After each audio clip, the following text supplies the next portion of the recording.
Berarti kau selama kau apa yang kecean? Sibuk saya kau nak menari-nari bangun kumpul nak jaleh tu nampak itu nah. Kini zaman lo berubah. Tak bagus no gitu deh kalau doh. Pandai sini nak menyolan kau mah. Tahu saya jaleh kece abang. Itu salah satu budaya Minang yang harus awak lestarikan.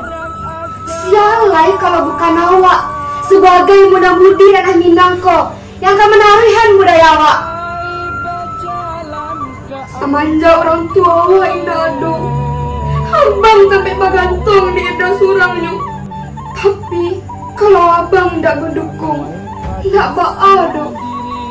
Setidaknya jangan pernah abang menghina budaya awak.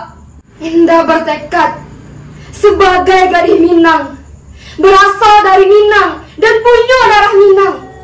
Eda pasti bisa sukses tanpa harus menghilangkan budaya Minang.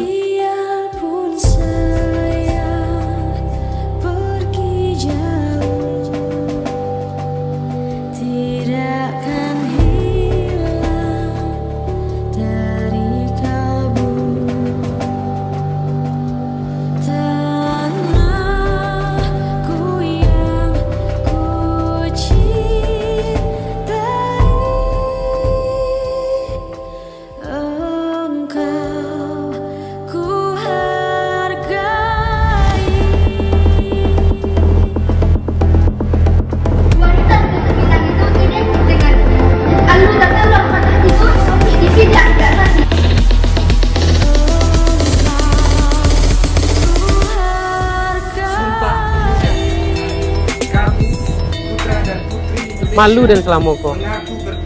Memang sialai kalau bukan awak sebagai generasi muda ko yang akan menghidupkan budaya di bumi Indonesia ko.